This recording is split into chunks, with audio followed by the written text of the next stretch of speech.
Le Beth Midrash Hillel, nommé ainsi à la mémoire du Rav Hillel Pevzner Zatzal, est heureux de vous présenter une étude quotidienne du Rambam, instaurée par le Rabbi de Lubavitch en 1984, pour rassembler le Klal Israël à travers une étude de Halacha dans le Sefer Mishneh Torah. Comme le Rabbi l'avait précisé, Yesh leit ached, il faut s'unir autour du Limoud Rambam. Et donc aujourd'hui, nous sommes le jeudi 15 février 2024, 6 Adar, 5784, 6 Adar Rishon, 5784, et nous allons étudier le Shiur 299 dans les Ilchot Sherita, donc les lois relatives à l'abattage rituel. Nous allons commencer, donc Ilchot Sherita, les lois relatives à l'abattage rituel.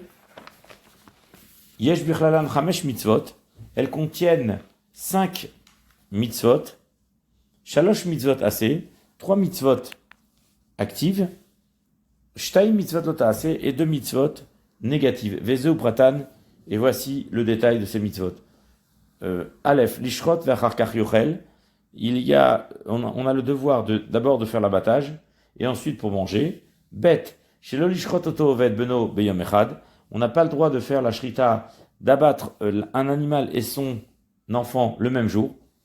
Gimel, lechasot dam chaya va'of, et on a le devoir de couvrir le sang de chaya des animaux sauvages, va'of et des volailles. Dalet, shelo likach aem alabanim, on n'a pas le droit à l'interdiction de prendre les oisillons devant la mer, mais il faut d'abord renvoyer la mer et prendre les oisillons après. He 5. Les shaliach ha'em im lekacha al habanim. Si on a l'intention de prendre les petits, il faut renvoyer la mer. S'il a décidé de prendre les oisillons. Comme on va donc avoir l'occasion de détailler ces mitzvot dans les prakim qui suivent. Et voici donc Ubiur mitzvot elu biprakim elu, et voici le détail de ces mitzvot dans les prakim qui suivent. Perek Rishon, premier chapitre de l'Ilchot Sherita. Mitzvat aseh, il y a un commandement positif de la Torah, Sheishrot mi sheyirtze lechol basar behema chayav ha'of l'acharkach yochel. Pour celui qui veut manger de la viande, de faire la sherita, qu'il s'agisse d'un animal domestique, ou bien d'une bête sauvage, ou bien d'une volaille. Et ensuite, il pourra manger. Comme il est écrit dans la Torah, chez Neymar, Vezavarta mipkarecha mitzoncha, et tu feras la sherita, tu feras l'abattage de ta bête domestique et de ton gros bétail comme de ton menu bétail. Et donc, Veneemar, Bipror Baalmum, et il est dit à propos du Bechor, c'est-à-dire l'aîné des animaux qui normalement appartient au Kohen, c'est un korban Bechor, il est kadosh. Donc pour être un korban, il faut qu'il ait aucun défaut.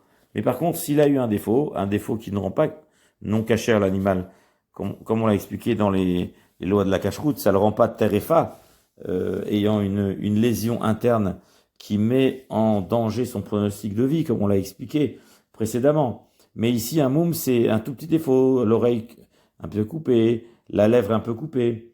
Ça en fait un animal défectueux par rapport au korban.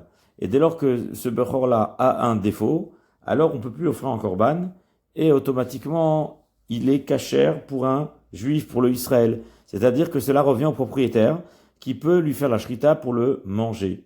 Et dans ce contexte-là, la Torah nous dit, au sujet de ce pasouk, la Torah nous enseigne, dans la parashat Re'eh, Ar ka'asher ya'achel et atzir et ayal, mais comme sont mangés le cerf et le chevreuil, ken tochelu, ainsi vous pourrez le manger. De quoi ça parle? Ça parle de ce qu'on appelle basar ta'ava, c'est-à-dire halamata, d'ici on apprend, chez chaya kabehema, que l'animal domestique est comme l'animal sauvage par rapport à la shrita. Ils ont exactement les mêmes règles de shrita, Kashay Yachel et Tatsvi et Ta'ayal, puisqu'on a comparé le bakar, le gros bétail ou le menu bétail que tu désirerais manger en dehors du Beth Amikdash, parce qu'à l'époque, quand il y avait quand il y avait le Mishkan, s'il voulait manger de la viande en Israël, un simple juif, il est obligé d'offrir un korban shlamim. Et une fois que le Beth Amikdash sera fixé à Yerushalayim, c'est impossible d'aller jusque là-bas pour manger de la viande. Bessar Choulin, c'est un nouveau concept qui va exister, et on pourra faire une shrita, on pourra faire un abattage rituel comme si c'était un korban, mais lorsqu'on est loin d'Yerushalayim, c'est-à-dire à distance de là où on sera, et pour cela on pourra le manger. Et donc c'est dans le contexte de la viande chouline. Lorsque tu auras construit le Beth Amikdash, alors tu pourras faire la shrita comme je te l'ai ordonné pour les korbanot. Donc ce seront les mêmes règles que tu appliqueras pour la shrita de ce qu'on appelle Bassar Choulin.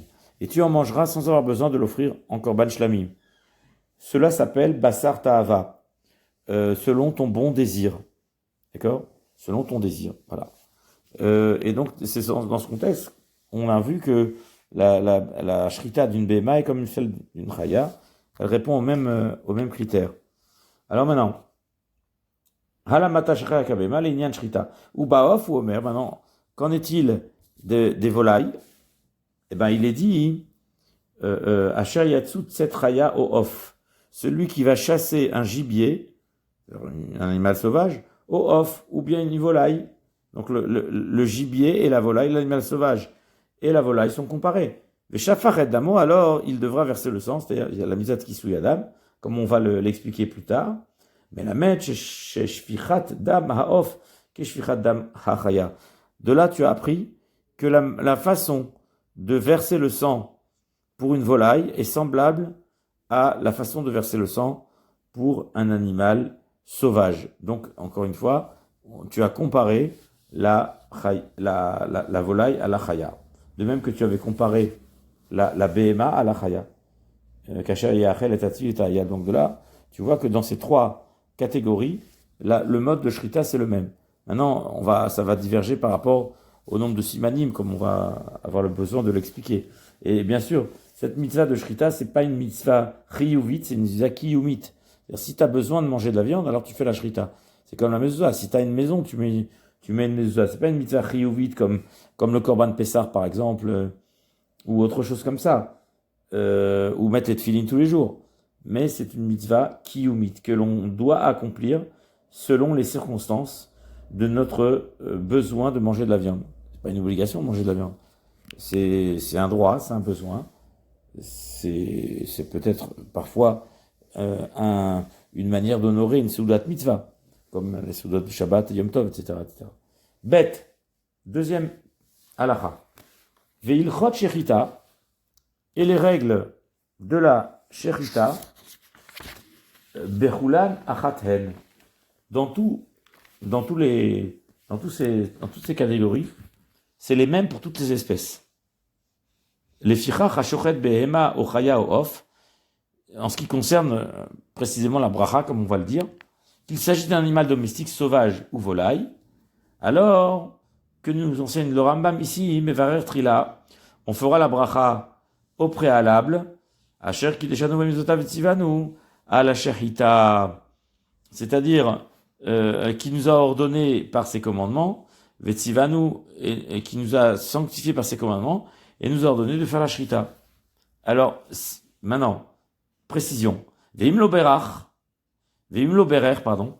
Et si ben beshogeg, ben bemezid, que ce soit inintentionnellement, ou bien non, ou bien intentionnellement, abassar moutar, la viande est cachère. Maintenant. Veasur lechol min hashruta kol zman shi mefarkeset. Il est absolument interdit de manger de la BMA shruta, de la BMA qui a été égorgée, tant que la bête a des convulsions. D'accord? Les convulsions, c'est des tremblements post-shrita, mais qui montrent que la bête n'est pas complètement morte encore. Elle est encore en train de bouger nerveusement, mais il faut attendre qu'elle soit immobilisée avant de la manger. Si quelqu'un mange l'animal, n'est-ce pas? Ve'aochel mimena kodem shetetzenasha over belota ase. Et si quelqu'un venait à en manger de cet animal avant que celui-ci ne meure, eh bien, avant que son âme ne sorte, quoi, enfin, avant qu'il arrête de bouger, qu'il soit immobilisé, alors il transgressera un interdit, au verbe belotaase. Et cela se déduit du verset, Vare ou birlal, lotochlo à la dame. Cela se déduit du verset qui nous dit, lotochlo à la dame, vous ne mangerez pas sur le sang. Ça veut dire, vous ne mangerez pas alors que le sang n'est pas encore complètement sorti. Ça veut dire, l'âme n'est pas encore complètement sortie de l'animal puisqu'il bouge encore, puisqu'il a des convulsions, il tremble. Et nerveusement, il a encore de la vie en lui. Donc il faut attendre qu'il ait plus du tout de vie, qu'il soit complètement inanimé. Voilà. Ok, venoloke. Néanmoins, celui qui en consommerait avant que l'animal ne s'immobilise totalement ne serait pas coupable de flagellation. Et il est tout à fait permis, en revanche, de couper un morceau de viande après la shrita, avant que la bête ne soit complètement morte. D'accord? Ou molcho yafé. Et il doit la saler, cette viande, correctement, et la laver très bien. Ou medicho yafé. Et la laver très correctement. Ou manicho achetamut. Et attendre que l'animal meure jusqu'à ce qu'il ne la mange, et seulement après, c'est permis, après que l'animal sera mort. D'accord? Donc attendre que l'animal soit complètement mort. Et après, il est permis de le manger. Alacha Gimel, Dagim vachagavim, les poissons et les sauterelles, Einam trichim shechita, n'ont pas besoin de shrita d'abattage rituel. Ela asifatam, hi amater et otam, mais dès lors qu'ils sont attrapés, ils sont permis. Vareu Omer, c'est ainsi qu'il est dit, qu'il est écrit dans la Torah, Hatzon va bakar yishachet lahem ou matzah lahem, imkod geayam yishachet lahem ou matzah lahem. Le petit et le gros bétail seraient égorgés pour eux. Cela leur suffirait-il? Ce passouk-là a été cité dans le contexte des mythes anonymes. Les Juifs qui, dans le désert, se sont révoltés contre Hachem à cause de la manne, parce qu'ils trouvaient que la nourriture de la manne, elle était un petit peu, je dirais, répétitive. Ils en avaient assez de manger la manne. Et donc, ils ont demandé des cailles. Kadosh Baruch Hu, il a dit, même si ils avaient égorgé tout leur gros bétail, est-ce que cela suffirait-il? Donc, ils seraient toujours en train de critiquer. C'est pour dire que même si je leur fais quoi que ce soit pour les contenter, eh ben, ils seront jamais contents. Et si tous les poissons de la mer étaient assemblés pour eux, cela suffirait-il? Est-ce qu'ils seraient pas en train de se plaindre? Mais de ce passouk-là, au passage, qu'est-ce que tu as appris? D'ici, on apprend que quoi? Asifat dagim keshritat bakar vatzod. D'ici, on apprend que pêcher des poissons, c'est-à-dire aller les attraper dans l'eau, c'est pareil que la shrita. C'est équivalent, kishrita de bakar vatzod. C'est équivalent à la shrita du gros et du menu bétail. Ok? Ou bachagavim nehemar. Et au sujet du sauterelle, il est écrit. Qu'est-ce qu'il est écrit au sujet du sauterelle? Osef et Chassil, qu'on peut uniquement chasser les sauterelles, c'est-à-dire les capturer, et on peut après les consommer, ça veut dire même vivantes. Bah, s'il fallait vada, le fait de les avoir attrapées, cela suffit pour les permettre à la consommation. Les fichar, ils mettent tout melem et tochamaim. C'est pourquoi, s'il les a trouvés morts dans l'eau, ils sont permis, moutarim, ils sont permis de les consommer. Et il est même permis de les manger vivants, dans un tel cas. Oui, c'est ce qu'on vient de préciser dans cette halakha concernant les sauterelles. Halakha dalet. Zvichazo amura batora. Alors, cet abattage rituel dont on a parlé dans la Torah, stam, tsarich lefaresh ota. Il demande à être précisé. On en a parlé de manière très générale, puisque la Torah, Vezavarta, Kacher Tzivitira. La Torah n'est pas très loquace, comme d'habitude, ne dit pas grand-chose sur les détails de la Shrita, les modalités de la Shrita. Elle nous dit, tu feras l'abattage comme je te l'ai ordonné. Ou ça, au Sinaï, c'est-à-dire concernant les corbanotes. Mais l'ordonnance que la Torah nous a faite, elle est orale en fait. C'est la Torah chez Béalpé. C'est pas marqué dans la Torah. Il n'y a pas de détails dans le texte. Donc, ça risque de faire réchota, il faut l'expliquer, l'expliciter. Veleda beze makom minabe mashochatim.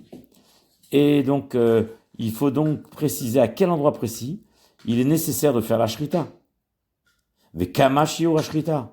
Quelle mesure doit être l'abattage rituel, c'est-à-dire quelle partie du cou, et combien de tuyaux, et comment ces tuyaux doivent être sectionnés, et avec quoi, ou beizer davar shochatin, et avec quoi, quel instrument fait-on la shrita. On va parler du couteau, du chalaf, qui n'a pas de pigimot, qui est parfait, la lame effilée, on en parlera. Ou matai shochatim, et quand faire la shrita, ve'echad shochatim, et où faire la shrita, ve'keitzad shochatim, et comment faire la shrita, ou mahem advarim amafsidim et la shrita, et quelles sont les choses qui rendent pas sous la shrita, ou mi ou ashochet, et qui peut faire la shrita, qui est caché pour faire la shrita, ve'al kol advarim ha'elu tzivanu b'Torah ve'amar ve'zavartam imkarecha, et sur toutes ces choses-là, la Torah nous ordonne, tu feras la shrita de tes bêtes, gros bétail, comme je te l'ai ordonné. Kasher tzivitira, ve'achalta bisharecha, et tu pourras le manger dans tes portes. Comme on a expliqué, kasher tzivitira, ça veut dire que il y a pas de détails dans la Torah écrite, mais par contre, c'est la Torah orale qui a donné tous ces détails, et Moshe l'a transmis. Akadosh Baruch Hu lui a transmis la Torah orale sur l'Ar Sinaï.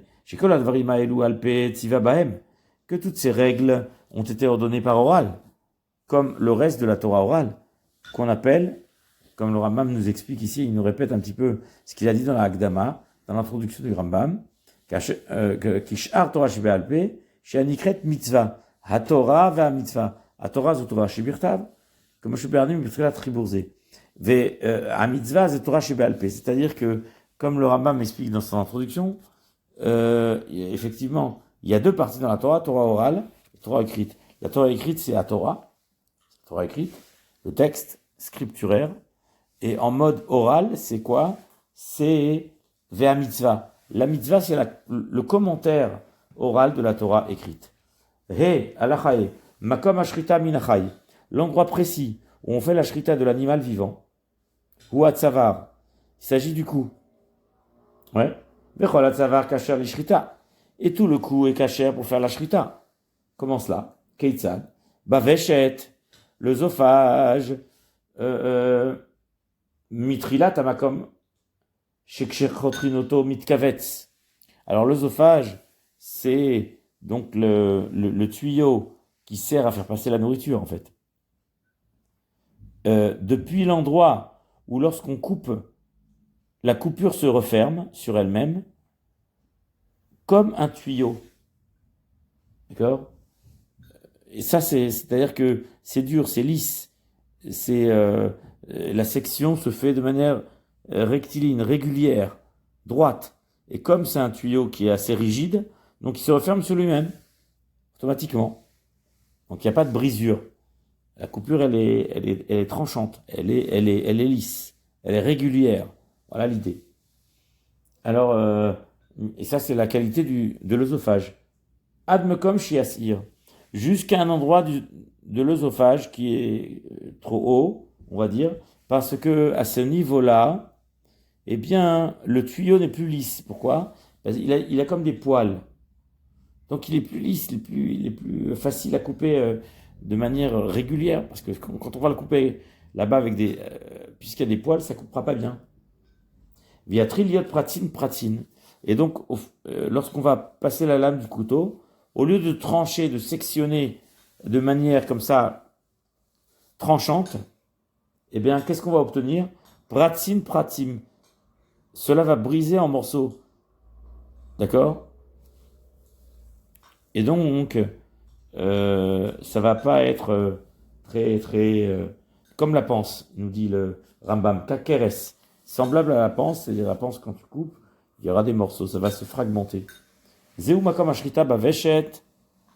Et par contre, dans le reste du zoophage qui est cachère, de l'œsophage qui est cachère, eh bien, la section avec le couteau se fait de manière régulière et de façon droite et régulière. Zeu makom ashrita baveshet, et ça c'est l'endroit précis où on exécute la shrita, l'abattage rituel dans l'œsophage, voilà justement. Oui, donc bonsoir. Alors nous allons continuer ce shiur. Donc Ilchot Shrita. Début d'Ilchot Shrita, nous avons étudié les 5 premières halachot. Et maintenant nous sommes à la halacha Vav. Donc on est en train de définir l'endroit précis où se fait la Shrita chez les bovins et ovins et également chez les volailles. Alors, halacha Vav. Shachat lemala mimakom ze. Vehu anikra tarbat saveshet. Donc étymologiquement, il s'agit de l'extrémité supérieure du pharynx, de l'œsophage, donc qui s'appelle le pharynx. C'est-à-dire le tout début du tube digestif. Tout en haut, ça se raccroche aux joues. Ça c'est pour le ovin et bovin. Donc c'est là où passe la nourriture. Et en dessous de l'œsophage, chez les ovins et les bovins, on a l'estomac, la panse. Donc voilà l'appareil digestif qui relie le pharynx à l'estomac. Donc voici donc le rôle de l'œsophage qui fait passer la nourriture du début de l'appareil digestif, du pharynx qui est relié à la respiration à l'estomac carrément. Si la shrita est faite au niveau du pharynx, n'est-ce pas, c'est pas soul, c'est plus valable. Donc, si il a fait cette shrita à ce niveau-là, c'est pas soul.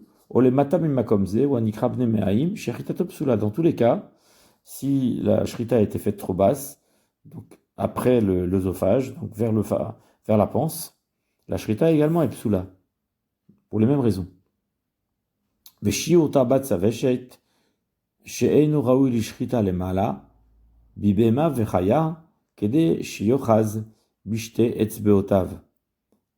Donc, comme on l'a dit, le pharynx, c'est l'endroit par où l'animal ingurgite la nourriture. Chez l'animal domestique ou la bête sauvage, le tube digestif à cet endroit est large de 2 doigts. Il y en a qui disent 4, mais d'après le Rambam, il dit shte etzbeot. Shte etzbeot, shte etzbeotav, les 2 doigts d'une personne, de sorte que la main pourrait le saisir, cet œsophage, pourrait l'entourer, le tenir. Voilà, et donc l'œsophage est particulièrement proéminent et particulièrement développé à ce niveau-là. Voilà, parce que c'est le début du tuyau du tube digestif. Par contre, pour la volaille, ou baof, à kol figodlo vekotno, tout dépend de la taille de cet oiseau, de ce volatile, tout dépendra de la taille. Et en bas, pour l'oiseau, pour le volatile, c'est jusqu'aux zefek. Zeu makom adazefek, c'est quoi ça? C'est le jabot, c'est l'estomac de l'oiseau. Donc zaïn maintenant. Vezeu makom shrita bakane, et c'est quoi l'endroit à partir duquel il est autorisé de faire la shrita pour la trachée artère. Donc la trachée artère, c'est par où passe la respiration, n'est-ce pas? Mishipu kova ou le mata. Alors on va essayer d'expliquer tout ça. Je précise quand même que normalement il faut des schémas d'anatomie animale. Je suis pas du tout un expert dans la matière. Je n'ai jamais été chouchette et j'essaye de m'adapter, de comprendre pour essayer de vous transmettre, de vous expliquer. C'est vrai que moi j'essaie de me munir de schémas pour voir un peu comment ça se présente, mais je vais essayer de vous expliquer. Donc la trachée artère est composée de différents anneaux qui sont collés côte à côte, l'un à l'autre, et l'anneau le plus supérieur, donc le plus haut, le plus élevé dans dans la tête de l'animal, du bovin par exemple, est plus volumineux que les autres anneaux. Il est plus gros et il est fermé par une sorte de chapeau. Et c'est ce qu'on appelle le shipui kova. Shipui kova, c'est donc l'extrémité chapeautée. Voilà, c'est la fermeture du tuyau, en quelque sorte. Du tuyau de la trachée artère, c'est-à-dire du tuyau de la respiration, du tube respiratoire. Alors donc, pour expliquer, donc, Mishipui Kova Ulmata, la Shrita Ekshera, à partir de cet endroit-là appelé Shipui Kova, donc fermeture du tuyau, jusqu'en bas, jusque plus bas, Adrosh Knafarea. Et quelle est l'extrémité inférieure où on peut faire la Shrita dans les animaux? Eh ben, il s'agit de l'endroit où justement il y aura la rencontre des extrémités des deux poumons, parce que les deux poumons sont saillants. Ils sont saillants de part et d'autre de la trachée artère. Donc à partir du moment où les poumons apparaissent sur le dessin, eh ben la partie donc inférieure de la trachée artère, on ne pourra plus faire la shrita. Hein? Donc en principe, tous les anneaux de la trachée artère sont cachés pour faire la shrita, même l'anneau supérieur, jusqu'à l'endroit où les deux poumons sont saillants au-dessus de la trachée artère, n'est-ce pas? Donc à partir des extrémités des poumons, eh ben toute la partie qui est couverte par les extrémités des poumons, elle n'est pas kshera pour la shrita, parce que la shrita va pas sectionner les poumons, c'est pas possible. Donc c'est uniquement le tuyau qui doit être concerné par l'acte de shrita. Et donc lorsque l'animal penche sa tête pour brouter, voilà comment le cou se présente. C'est précisément cela l'endroit de la shrita, de la trachée. Donc on a expliqué tout à l'heure l'œsophage. Et en fait, nous explique le Rambam, donc Adrosh Knafarea, Keshitim Shech Abehemat Savara, Lirot, lorsque la bête penche son cou pour brouter. Voilà, ça se présente comme ça. Zeumekom Ashrita Bakane, voici l'endroit précis où s'opère la shrita, l'abattage rituel de la trachée artère. Vechol Shekneged Amakom Azé, et tout ce qui est face à cet endroit à l'extérieur, n'est-ce pas? Mi bachutz, à l'extérieur, Nikra Savar, c'est appelé le cou de la bête. Donc nous continuons. Halacha 8.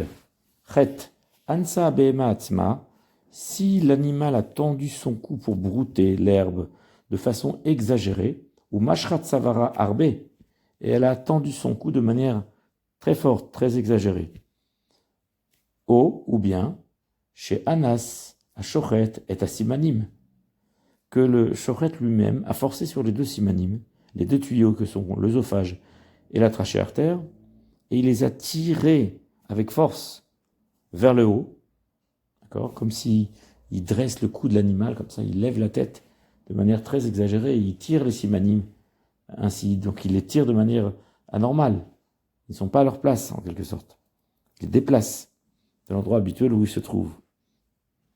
Puisque le cou, comme je le dis, est tendu de manière exagérée. Donc, qu'est-ce qui va se passer? Veshachat bemakom shrita batsavar, alors que il a choisi l'endroit normal de faire la shrita, c'est-à-dire au milieu du cou. Mais les simanim, eux, ne sont pas à leur endroit normal. De l'extérieur, on ne le voit pas. Mais vu qu'il a élevé la tête et il a fait monter les simanim, eh bien, il a venim tseta shrita, bakane, obarveshet, shelo bimkom shrita. Finalement, la shrita qui est exercée sur les deux simanim, alors que ces deux simanim ne sont pas vraiment à leur place naturelle. Et c'est une vraie question. Arezé sfek nevela. C'est une question de nevela, de sfek nevela, c'est-à-dire de doute, si la shrita est ratée à cause de cela ou pas. Puisque nous avons défini dans les ilchot machalot asurot, qu'est-ce que c'est qu'une nevela? C'est un animal dont on a raté la shrita, l'abattage rituel. Donc là, c'est un safek nevela. Halacha 9. Tête. Alors, Vetzarich ha-shochet sheishchot be'emtza tzavar. Le shochet se doit de faire la shrita au milieu du cou, Ça veut dire la tête bien droite, et il prend son couteau, son khalaf, perpendiculairement à la tête. Ve'im shachat minat zdadin. Et s'il a fait la shrita un peu sur le côté, ça veut dire qu'il a pris les simanim de côté et non pas de face, on va dire, de la bête, évidemment. Shritato kshera. La shrita est quand même valable, oui, parce que finalement il a sectionné les simanim, et c'est ça le but. La shrita, ça veut dire sectionner les simanim. Le plus habile, le plus facile, c'est de prendre l'animal de face. Mais même s'il l'a fait sur le côté, la shrita est tout à fait valable. Alors, il nous dit ici, mais kama ou shiur shrita, quelle est la mesure d'une shrita valable? Réponse, shne asimanim, shem akane va aveshet. C'est tout simplement le fait de sectionner les deux tuyaux que sont la trachée artère et l'œsophage. Chez tout animal, c'est l'idéal. Ashrita meula sheyichatru shnehem. Et effectivement, la shrita idéale est de sectionner les deux tuyaux, chez l'animal ou chez la volaille.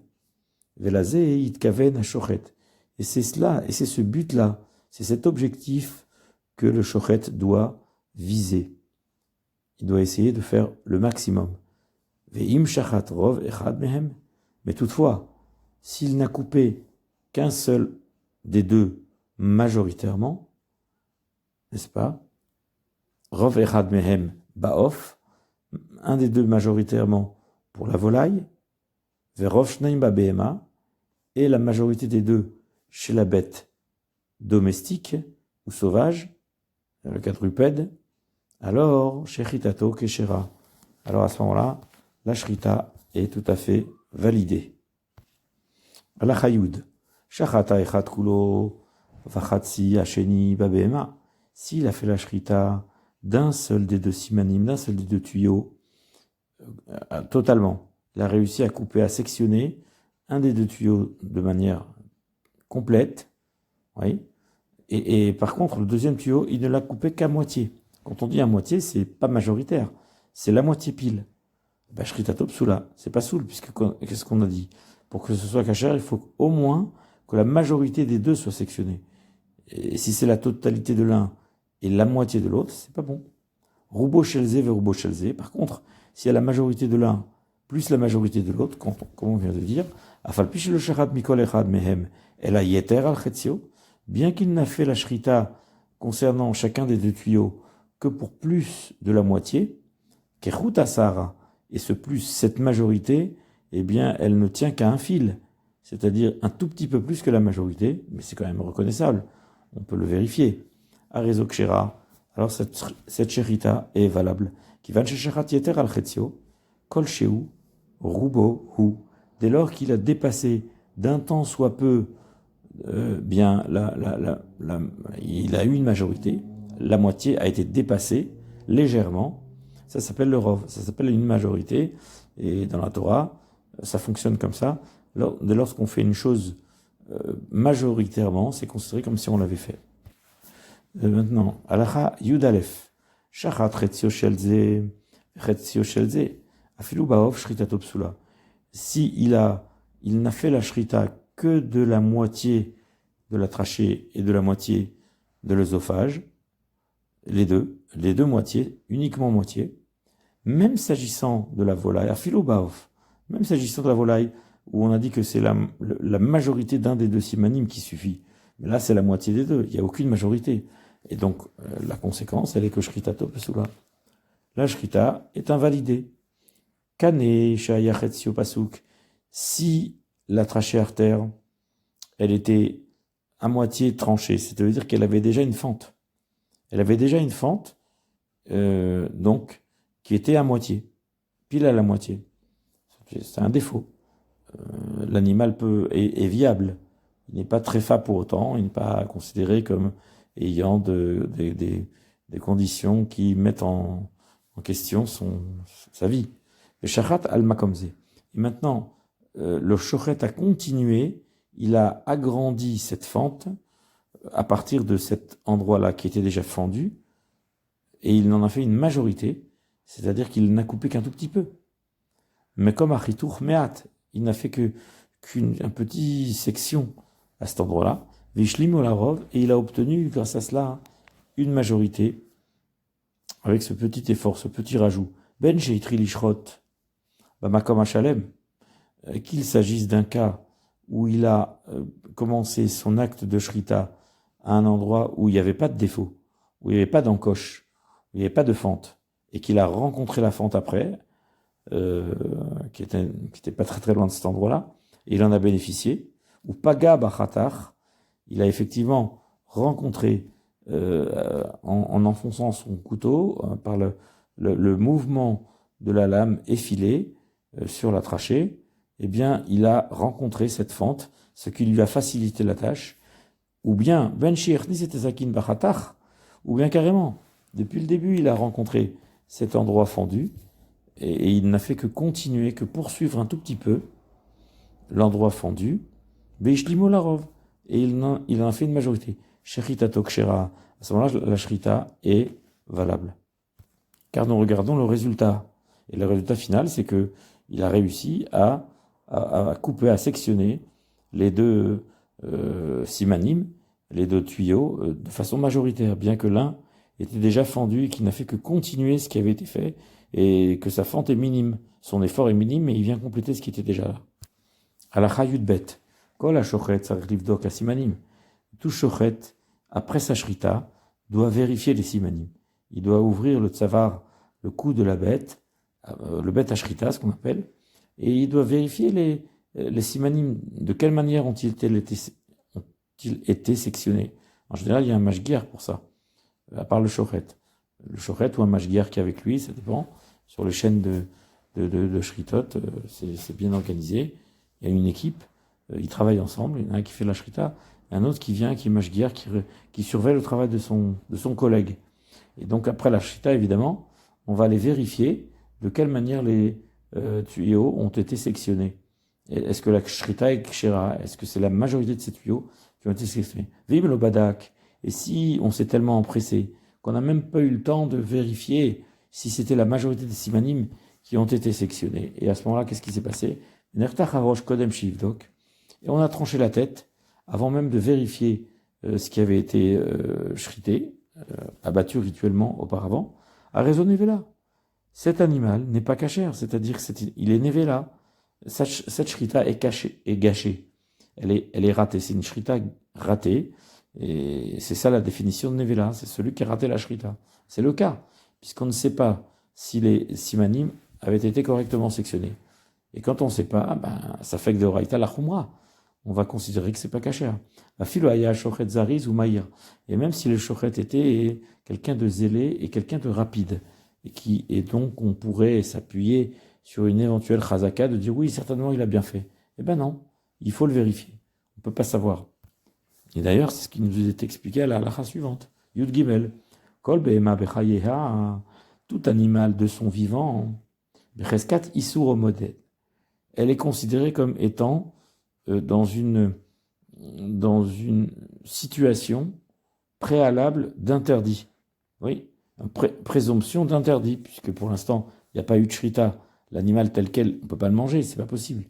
Donc, hachi vada bevadai, jusqu'à ce que tu vas le savoir de manière certaine, de manière sûre, que toutes les écueils ont été enlevés. Chez Nishreta, que la shrita, l'abattage rituel, a été exercé avec la plus grande minutie et avec la plus grande exactitude, et que la shrita est keshera.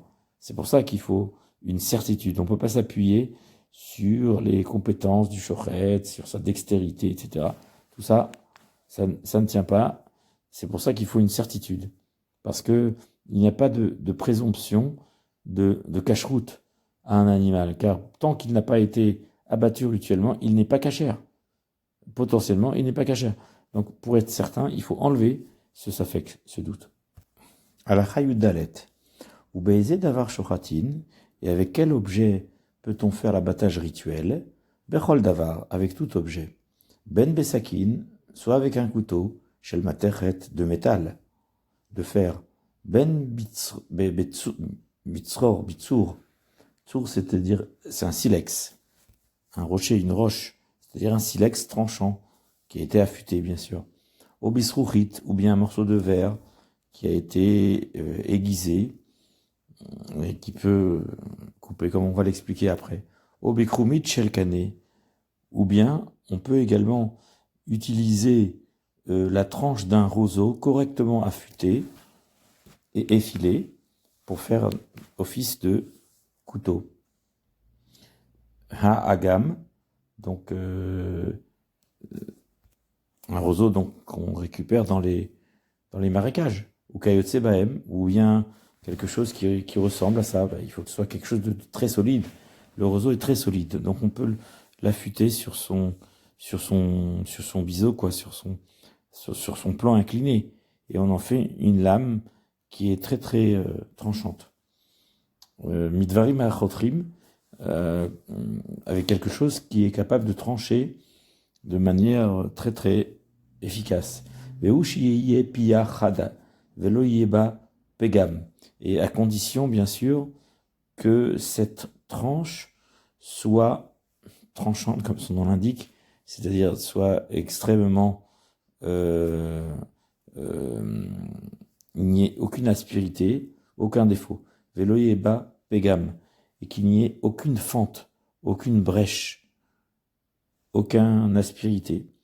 Aval imaya como telem bechudo shel davar shechotrimbo, mais s'il y avait ne serait-ce qu'une toute petite brèche, un tout petit sillon à l'endroit où on fait la shrita, n'est-ce pas, sur l'objet que l'on utilise pour réaliser cette shrita,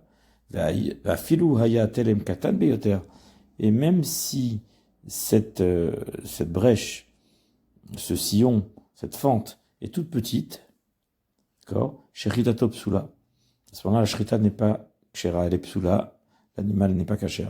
Tetvav, haya telemaze meruach achat, si ce sillon, si cette fente ne se ressentait que d'un côté, parce que on va voir comment on fait pour ressentir les fentes et les sillons.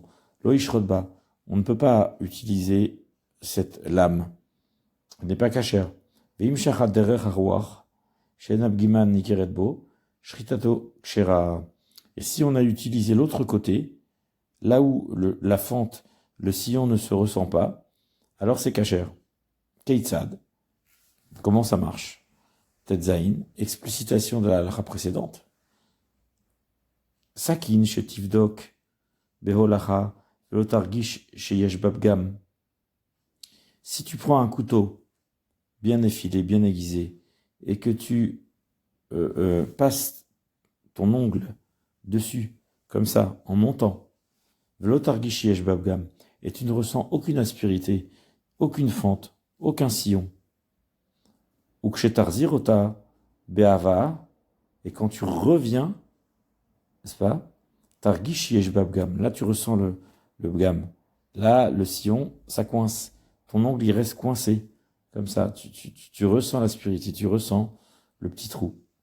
Eh bien, im shachat ba derech olacha velo hevi shritato kshera.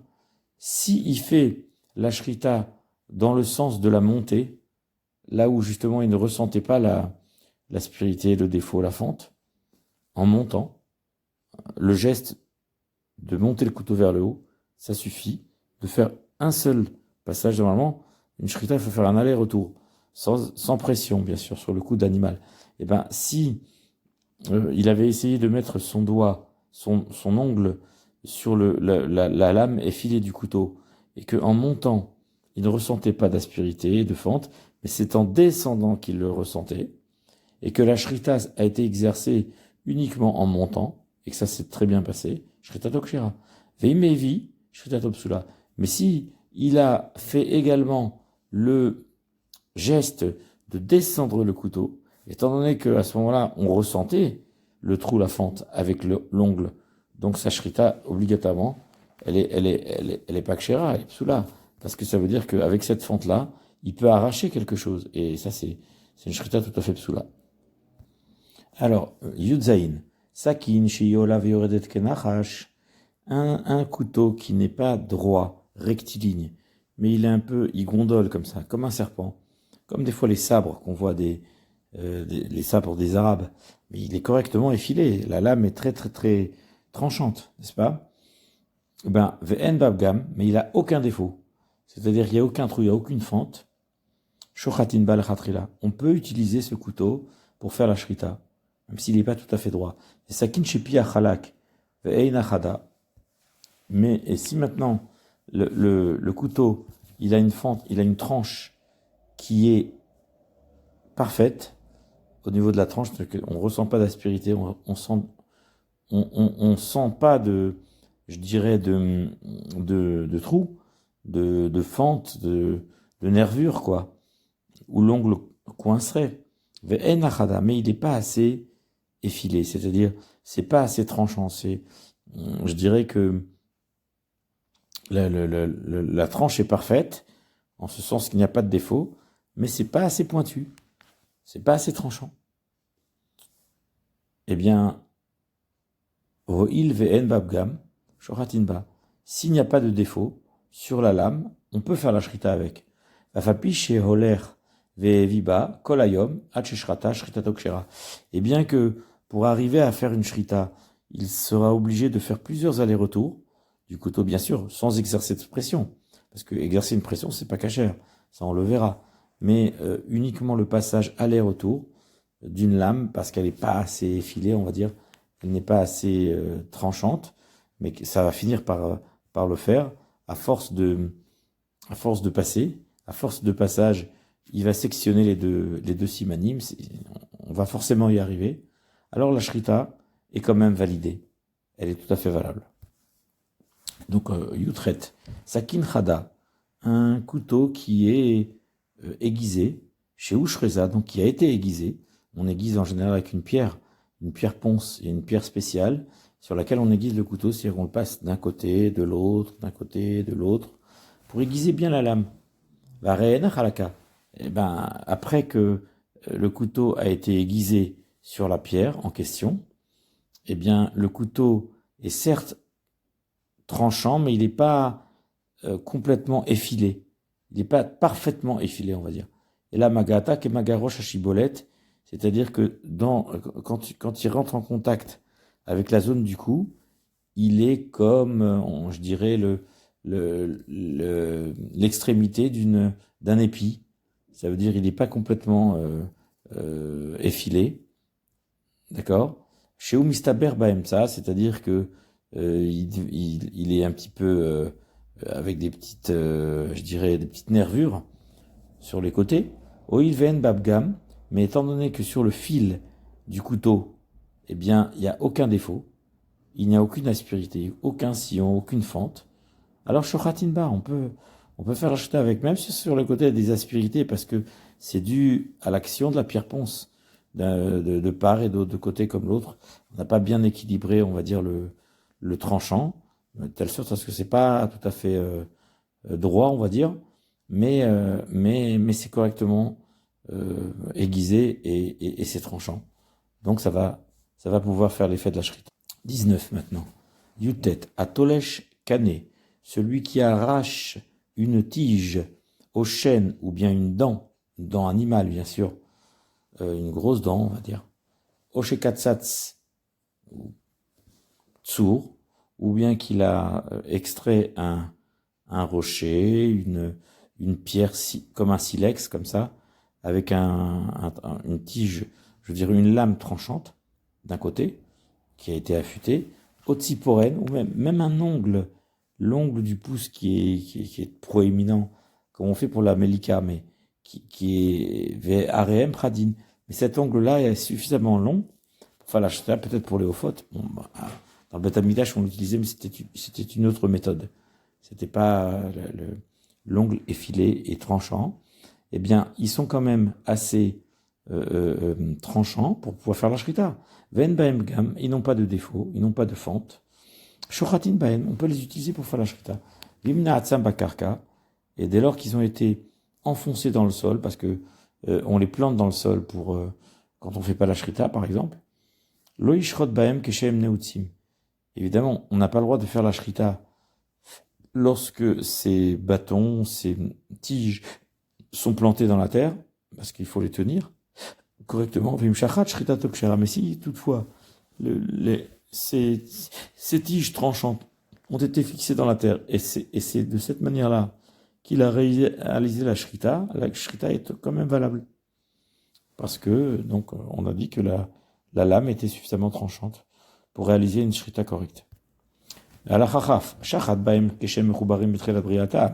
Si il a trouvé un rocher qui est tranchant et qui est encore accroché à la montagne, c'est-à-dire il a accroché à un bloc de pierre, Kodem Shiakarotam, il ne l'a pas coupé, sectionné, démembré du reste du gros rocher. Il faut qu'il l'ait dans la main, il faut que c'est un objet qu'il possède. Tout à l'heure, on a dit que enfoncer dans le sol, ça peut le faire, ça peut marcher. Mais là, le rocher qui est encore accroché à sa montagne, alors qu'il ne l'a pas enlevé, Shrita Topsula, là, la Shrita n'est pas valable. Là, ça fonctionne pas. Pourquoi? Parce qu'il n'a pas d'emprise. Il tient pas cet objet-là. Il va rater son geste de Shrita. Parce que la Shrita doit s'opérer, doit s'exercer avec un objet qui est coupé du sol. Comme il est dit, Vaikar et Ma'achelet Ishrot. Sur Avraham Avinu, il a pris le couteau. Il l'a saisi. Il faut que l'homme soit en possession de cet objet. Que ce soit un métaltel, ce soit un objet qui se déplace. Ce n'est pas lié à un rocher, donc lié au sol. Parce que là, à ce moment-là, c'est pas un objet. C'est pas un métaltel. C'est pas un objet meuble. Et donc la shrita n'est pas kshera. La shrita doit se faire avec un objet qu'on saisit en main. Et même si ce rocher était parfaitement chad vechalak, il était tranchant, il était effilé, il était aiguisé, il était tout ce que vous voulez. Mais dès lors qu'il est accroché à la roche, il ne peut pas faire la shrita avec. Alors, alakach hafalef. Lakach lechi behema. Il a saisi une mâchoire d'animal qui est dentée. Cette mâchoire-là, donc sans la chair, bien évidemment, elle a des dents. Shiesh bashinaim. Avec les dents, même si les dents sont acérées, sont tranchantes, chadot, elles sont bien aiguisées. Shachat bahem le fait la shrita avec. Shrita topsula, la shrita n'est pas kshera. Pourquoi? Parce que les dents, c'est comme les dents de scie. C'est-à-dire que ça va en zigzag, quoi. Il y a une dent qui sort saillante, puis c'est rentrant entre deux dents, et donc ça va arracher les tuyaux de respiration et de nourriture. Donc c'est pourquoi la shrita n'est pas valable, parce que c'est pas une lame effilée continue comme ça devrait l'être.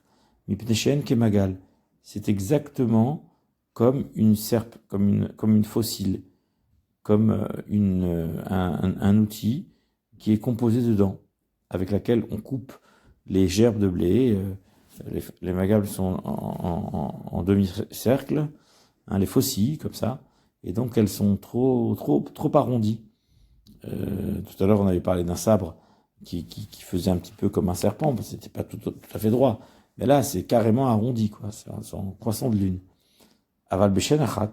Mais si c'est une seule dent, on l'a déjà vu tout à l'heure, on a déjà évoqué cela, une seule dent qui est correctement affûtée, à kvoa baléri, qui est fixée à la mâchoire, donc qui saisit la mâchoire, mais c'est avec une grosse dent, une incisive d'animal qui a une dent bien tranchante, shochet balachatri-là, il a le droit de faire la shrita avec cette dent.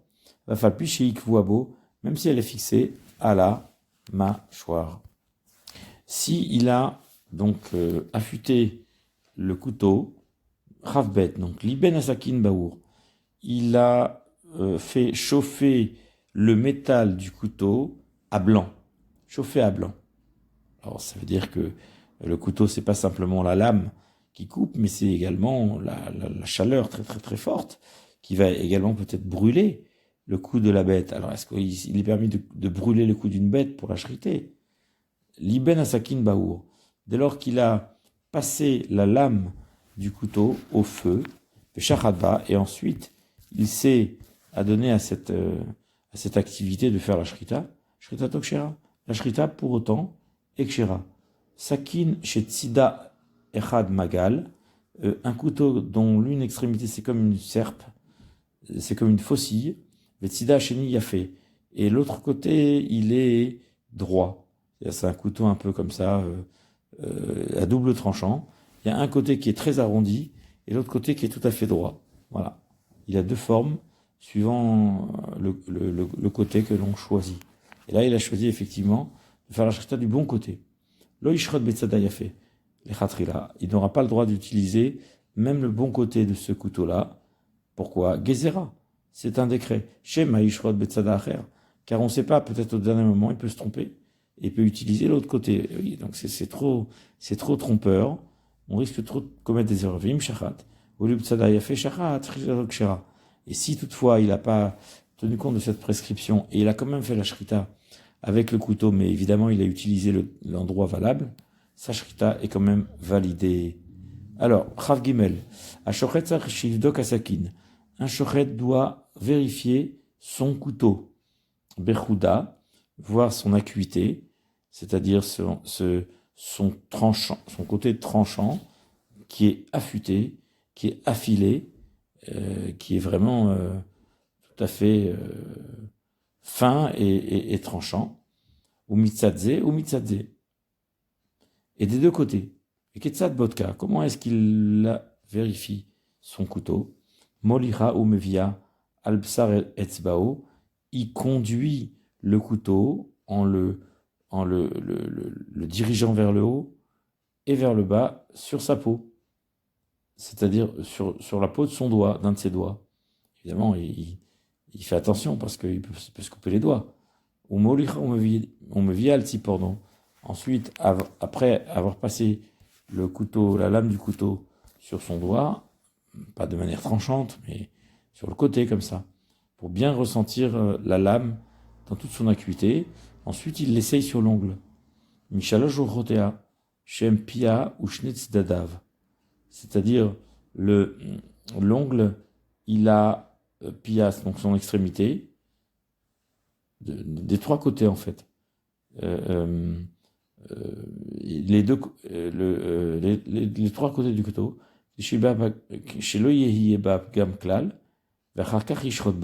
c'est-à-dire qu'il teste des trois côtés possibles, qui sont l'extrémité et les deux côtés de l'ongle.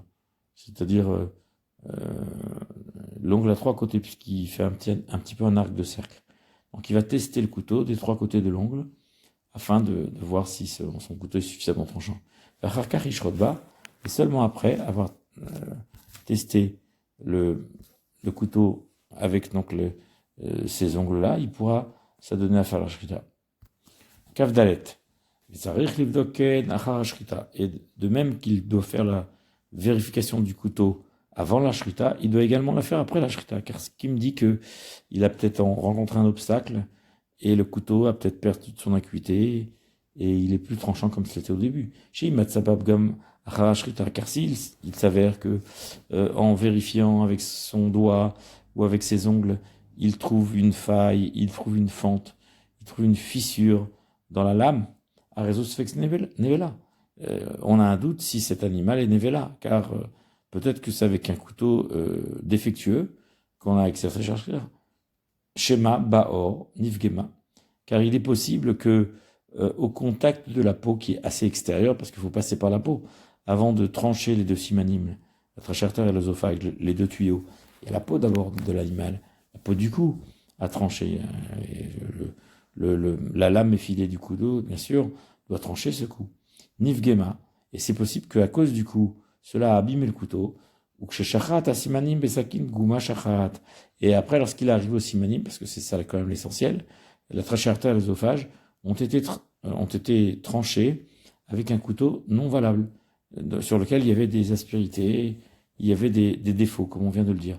Et Fichar, Shoret, Bemot, Rabot, Ofot, Rabim, Tsagrivdok, Ben Kol Achat, Beachat. Et évidemment, comme on l'a souvent précisé, c'est pas la halakha, mais c'est la shrita du Rambam, celui qui fait une shrita de nombreux animaux domestiques, Ofot, Rabim, ou bien de nombreux oiseaux, Tsagrivdok, Ben Kol Achat, Beachat. Il faut faire une vérification entre chaque animal, car c'est en même temps avant le deuxième et c'est après le premier, pour vérifier que tout était correct au moment de la shrita, que le couteau était bien caché. Ben s'il n'a pas vérifié avant et après, shrita bachaona, à la fin, il faut savoir ce qui s'est passé.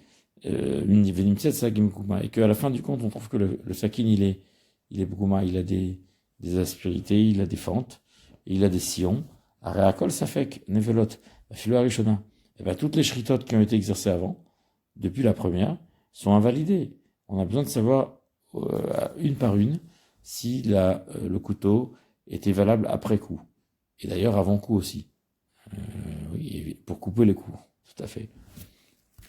Alors si maintenant, s'il a fait la bédika du couteau, il a vérifié son couteau avant shrita, Besharat, il a fait la shrita, Velo bedaka achar shrita, il n'a pas vérifié le couteau après la shrita, uniquement avant.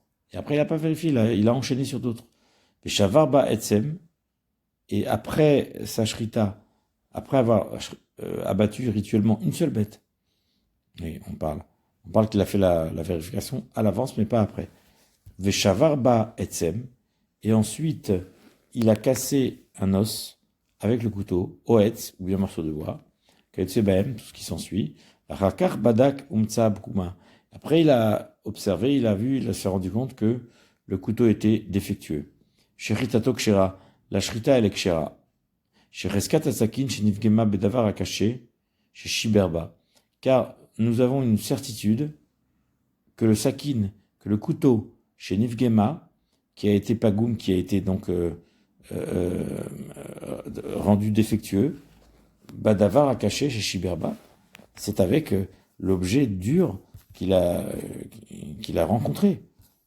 Et c'est uniquement de cette manière-là qu'il a été brisé. Puisqu'on est juste après la Shrita. Veren impasha velobada kasakin, ou bien s'il a fait exprès et qu'il n'a pas vérifié le couteau, Oshe avda asakin, Ochilo Yivdok, Shritatok Shera, ou bien que le couteau a été perdu, on ne sait pas s'il est caché ou pas, on ne l'a pas en main actuellement. Et donc, Achelo Yivdok, Shritatok Shera, jusqu'à ce qu'il ne puisse pas faire la bdika de ce couteau, puisqu'il a été perdu, il a été égaré, été mis quelque part. Quand même, on considère que Shritatok Shera, parce qu'il y a une chazaka de Meikara, nous avons vu l'état du couteau avant la shrita et il était valable. Et ensuite, on a manipulé le couteau avec de l'os ou bien du bois. Alors on sait très bien que c'est de ça qu'il a été brisé, qu'il n'était pas brisé avant. On ne va pas présumer que le couteau avait un problème avant puisqu'il a été vérifié avant shrita. Donc certainement que maintenant pourquoi le couteau on le trouve brisé, parce qu'on a entre-temps on a utilisé avec quelque chose de dur. Alors c'est normal que c'est pour ça qu'il s'est abîmé. Eh ben, si quelqu'un il a négligé ou bien qu'il n'a pas fait la bdika correctement du couteau, ou bien que le couteau s'est perdu, après coup je parle, eh bien c'est kasher. Shritato kshera quand même, elle est validée, parce qu'il avait vérifié avant. Kavav, kol tabach, shelo badak asakin, shelo shochet balifne racham, tout shochet qui n'a pas vérifié son couteau avec lequel il fait la shrita en présence d'un chacham, l'ifne chacham, et shachat balatzmo, il a fait la shrita tout seul, botki nota. Alors on va vérifier cette shrita, savoir si elle était balade, validée. Im nimtset yafa ou bduka, si tu trouves que cette shrita elle est belle et qu'elle est bien vérifiée, elle est correcte, impeccable, menadi noto. Eh ben on le met en idouille. Pourquoi? Parce qu'il est les fichiers, pas machalet. Parce qu'il tentera le diable une autre fois. Il essaiera de faire une shrita sans faire aucune vérification. Or ça, c'est pas possible. Ça marche pas à tous les coups. Car effectivement, une autre fois, peut-être que le couteau sera abîmé. S'il ne vérifie pas systématiquement, bah, il arrivera un jour à une catastrophe. C'est pour ça, on le met en quarantaine. Les fichissements relativement pas macharet, car il s'appuiera sur sa propre compétence une autre fois. Il se trouve que le couteau ne sera pas suffisamment affilé, il aura des défauts, et il faut le refaire. Il faut prendre son courage à deux mains. C'est bien le cas de le dire. Et si effectivement il retrouve que ce couteau-là, il est défectueux, c'est-à-dire qu'il a cette fente qui le rend pas soule, ma virinoto ou milaninoto, là, qu'est-ce qu'on fait? Ben, on le retire. On le retire du circuit, on le retire de la chaîne. On le met en quarantaine. On dit, comment t'as osé dire ça? Ou machrizin à kol basar, shechat sheutrefa, et on fait savoir que toutes les viandes qu'il a fait la shrita, c'est trefa, c'est de sa faute. Il en est absolument responsable, parce que on voit qu'il manque de Yirat Shamayim. Il rentre de croyance en Dieu. Non seulement il s'avère que cet animal qu'il a fait la shrita actuellement, on le considère comme non valable, il n'est pas soul, mais ma virim auto ou nadine auto. Donc on l'enlève, on le retire du circuit et on le met en idouille, en quarantaine. Machrizin, alcool, bassar, shechat, trefa. Et on fait savoir que toute viande qu'il a shrité, dont il a fait la shrita, elle est trefa, elle n'est pas cachère. Alacha kavzaïn. Kama orecha sakin sheshochet. Quelle est la taille idéale pour un sakin, pour un couteau? Kol shehu. Même s'il est tout petit, on a vu tout à l'heure que les dents, une seule dent, ça suffirait pour réaliser une shrita. Kol shehu. Vous chez lo yehiye davar dak shenokev eno shochet. Il ne faut pas que ce soit quelque chose qui perce comme un clou ou bien quelque chose, une pointe comme ça. Toute chose qui a une pointe, c'est pas légère parce que ça peut rendre très fat, ça peut lui enlever son pronostic de vie. Donc il peut se douter s'il sera encore vivant du fait qu'il a ce trou à cause de cet objet-là qui est en train de le percer. D'accord? Parce que effectivement, donc il perce et il n'est pas en train de faire la shrita de d'égorger. Kemo roche à Izemel à Katan ou Kyotsevos, comme s'il utilisait la pointe du couteau, du scalpel, c'est-à-dire l'extrémité d'en haut, la pointe d'en haut, qui ne va pas couper la longueur des simanim, mais qui va se ficher à l'intérieur de ces simanim, qui va s'introduire, et ça va poser un problème de cache-route. Donc, alacha kafret, ou matai shochatin, et quand est-on en mesure de faire la shrita? À quel moment de la journée? Bechol zman, à n'importe quel moment, matin, midi, soir, et la nuit aussi. Ben bayom, ben balayla, que ce soit le jour, que ce soit la nuit. Fouchetia avukat imo. Il faut qu'il soit avec une torche la nuit. Il faut qu'il ait de l'électricité. Qu'il ait et machir, pour qu'il voit très bien ce qu'il est en train de faire. Shachadba fait là, hein.